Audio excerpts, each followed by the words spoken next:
Mary, kailan ka ba mag-aasawa? Uy, Mary! Kailan ka mag-aasawa? Hoy! Mary, kami lang ka mag-asawa! Mary, kailan ka ba mag-aasawa? Mary, kailan ka ba mag-asawa? Mary, o ka din ka mag-asawa? Hoy, Mary! Kailan ka mag-aasawa? Oh, Mary, kailan ka ba mag-aasawa? Mary! Kailan ka ba Mag-asawa. Mary? Kailan ka ba mag-aasawa? Mary!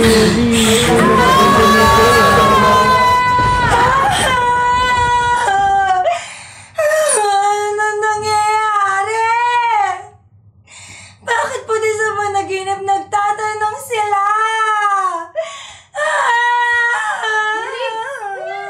Okay ka lang ba? Tita, sama-sama panaginip lang po. Magtubig ka. Tubig, para may masmasan ka.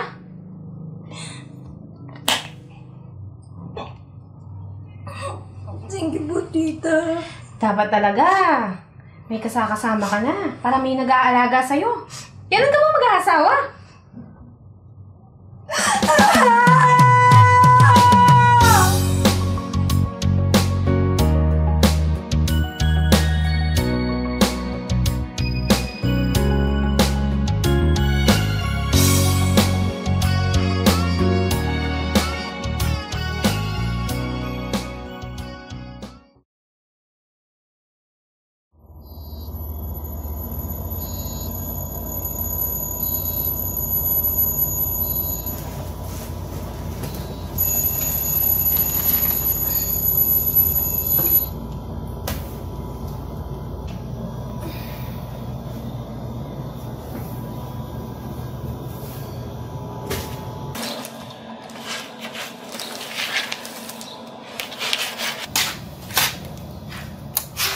Hi, I'm Mary, but I'm not married yet. 30 years old, turning 31 in a few months. Pawala na raw sa kalendaryo ang edad ko. Di ko naman kasalanan kung bakit hanggang 31 lang ang kalendaryo. Kasalanan mo to, Julius Caesar. Char. Nakaka-pressure kapag tinatanong nila, kailan ako mag-aasawa? Mabuti na lang, nasanay na. Pero may mga pagkakataon na natatanong ko rin ang sarili ko, kailan nga ba ako mag-aasawa? Ang mga kabatch ko, ayun, may mga asawa at may mga anak na. Ako eto, may alagang aso. Si Pepsi. Cute mo talaga, baby. I am an independent woman. Kaya siguro kinakaya kong mag-isa. I'm a public school teacher by profession. May sariling bahay at kotse, pero walang jowa. And I think that's okay. Char. Joseph, ang mabilis sa sipon at lahat ng sintomas nito.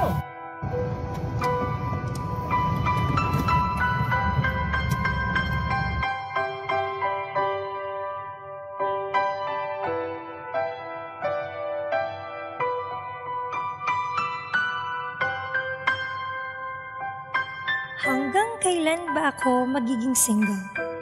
Ilang years na lang, menopause na ako. Pero ang love life ko, ang tagal nang napause. Gusto ko rin namang may contribution ako sa lumalaking populasyon ng Pilipinas. Hi.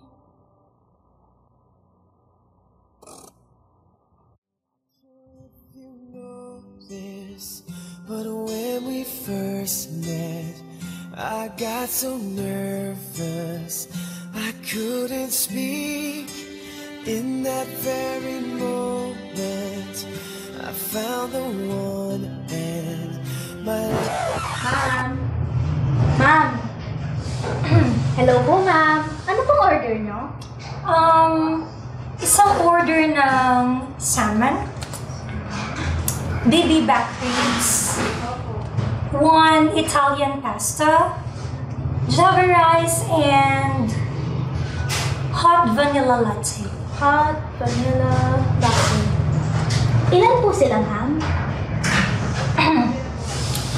As As you can see, miss, ako lang po mag-isa. I went here by my own. Wala po akong kasama. Sumit naman yun. Parang magandang dalaga. Oo. Ganun po ba? Sorry po, ma'am. By the way, ma'am, yun po palang salmon natin is about 30 minutes pa po bago po siya matapos. Willing to wait po ba, ma'am? Ano po yun? Willing to wait po ba, ma'am? Sige, wag na. Mag-fast food na lang ako para mas mabilis. Pagod na ako maghintay. Babush!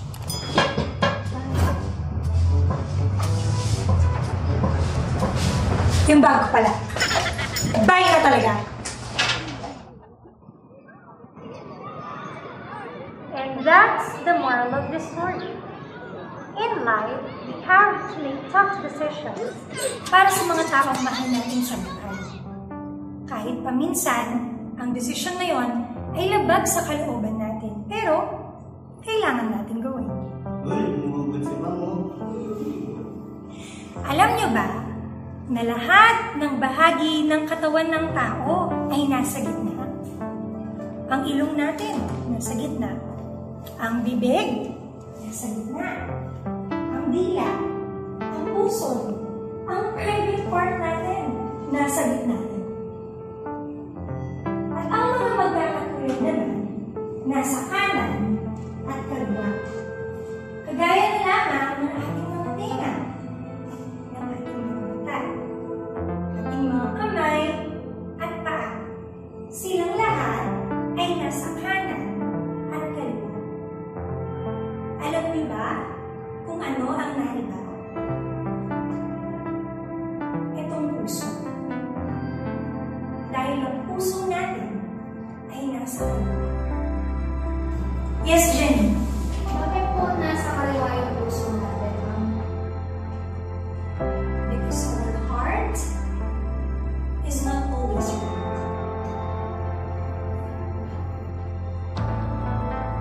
Good day, class!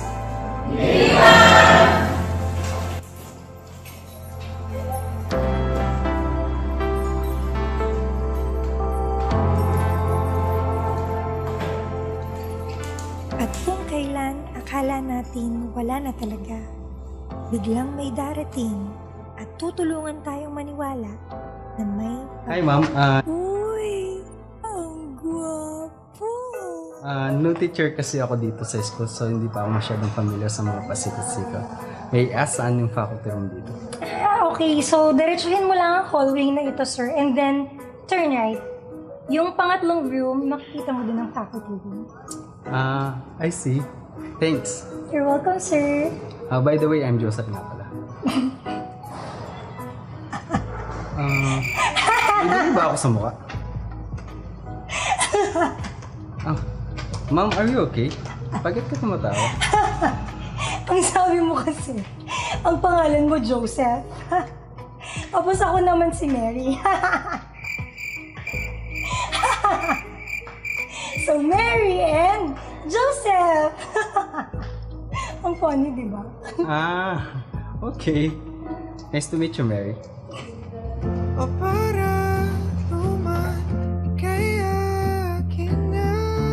At nung oras na yon, aaminin ko, kinilig ako kay Joseph. Totoo nga yata ang love at first sight. Baka heto na talaga yung 3 dekada kong hinintay.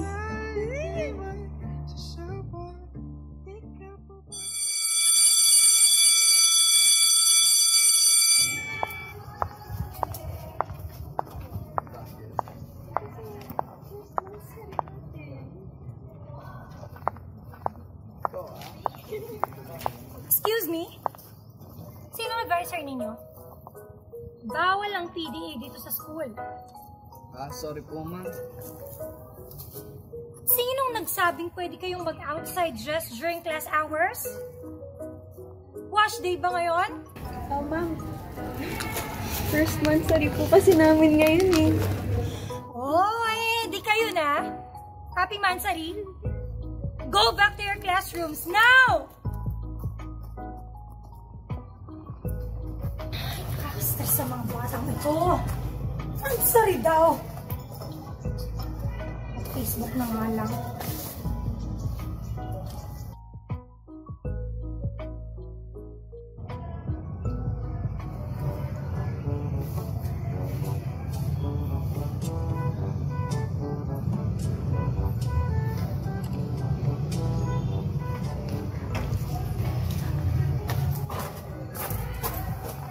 Hi ma'am, kumain ka na ba? Hindi pa sure eh. Ikaw? Kakain pa lang. Pwede mo sumabay sa'yo. Sige, sure.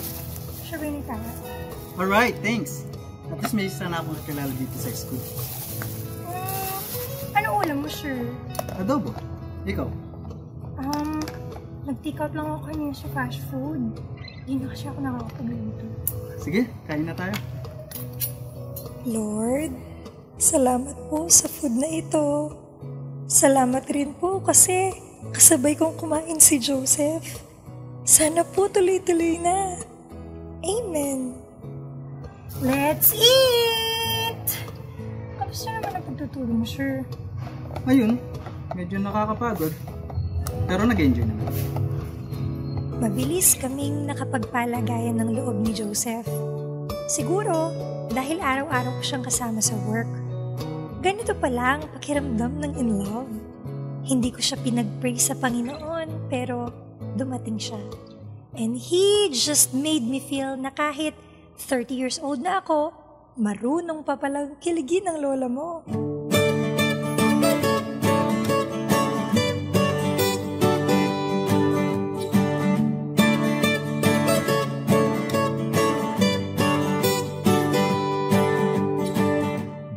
Akalain na sinabi ko ang kinalalagyan ngayon. Para bang isang bagyong may lakas na signal number 4. Yung tipong di mo ginusto pero tsak naramdam mo ang tibok ng iyong puso.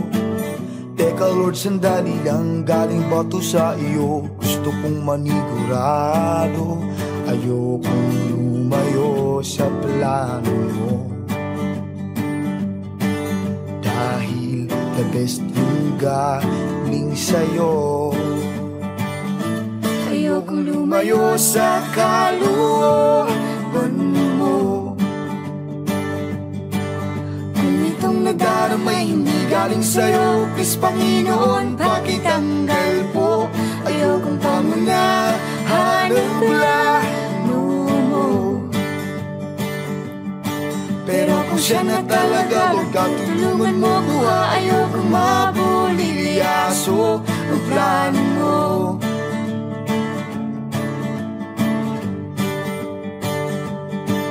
Di ko inasahan o saniyang pinilit kinalalagyan ngayon. Di naman kasi ako nabigani sa kaniya noon. Yung kusa kang nagkagusto, simula nang matinto na siya'y nagbago. Wala nang siya'y nagseryoso, binigay buong puso kay Jesu Kristo. Ayokong lumayo sa plano mo. Dahil the best yung galing sa'yo. Ayokong lumayo sa kalooban mo. Kung itong nadaramay hindi galing sa'yo, please Panginoon, pakitanggal po. Ayokong pangunahan ang plano mo. Pero kung siya na talaga, huwag ka tulungan mo ko. Ayokong mabulilyaso, ayokong lumayo sa kalooban mo. Kung itong nadaramay hindi galing sa'yo, please Panginoon, pakitanggal po. Ayokong pangunahan ang plano mo. Pero kung siya na talaga, huwag ka tulungan mo ko. Ayokong mabulilyaso. Pero kung siya na talaga, huwag ka tulungan mo ko. Ayokong mabulilyaso. Pero kung siya na talaga, Lord God, tulungan mo ko ha. Ayaw kong mapunilayaso ang plano mo.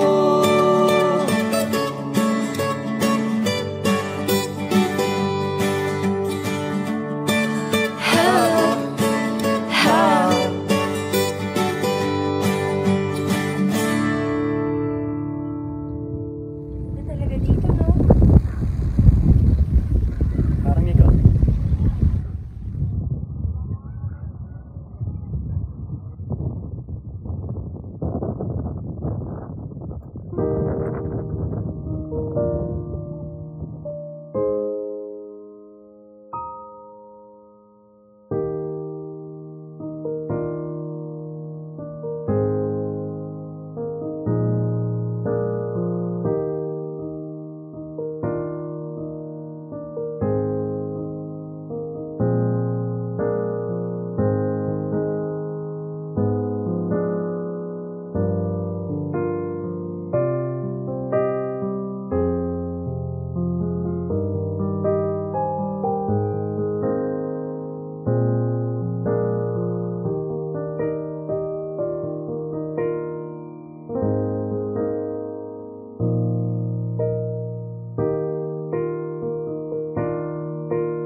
Sa isang relasyon, napaka-importante talaga na malinaw kung ano ang meron kayo. Label matters, ika nga nila. At tapos ang ilang buwang kinikilig ako sa mga actions niya, I found out na magiging tatay na pala siya at kailangan niyang pakasalan si Jamie. Jamie is my friend since college. Kasama rin namin siyang nagtuturo sa Marupok National High School. Clingy lang talaga si Joseph. Sweet, pero hindi mahilig magkwento. That's his personality. At ako naman, eto, nag-assume. Tama si nanay sa paalala niya sa akin nung mga bata pa kami. Huwag magharutan para hindi magkasakitan. Joseph may be one of my biggest blessings, but he is not my answered prayer. Perhaps because I did not pray in the first place. Sa edad na 30 years old, am I really waiting for someone or am I just making waiting as an excuse?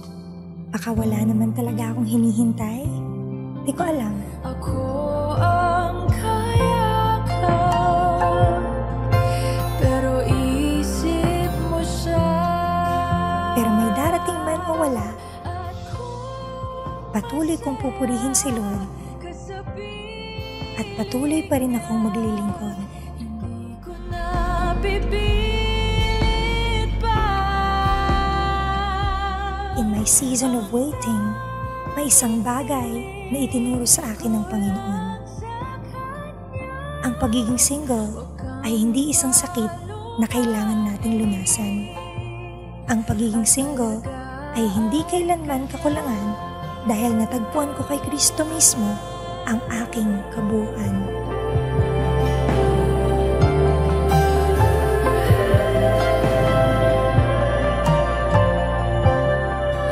Pati ko naisip na merong hanggan. Ako yung nauna, pero siya ang wakas. At kita naman sa iyong mga mata kung bakit pinili mo siya.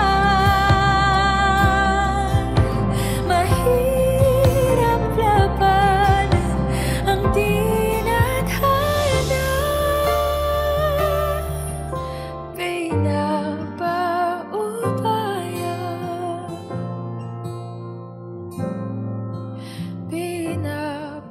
Sabi nga sa Colossians 2:10, for in Christ I am complete. At sa kanyang mga kamay, pinapaubaya ko ang lahat. Ko na sa Kanya.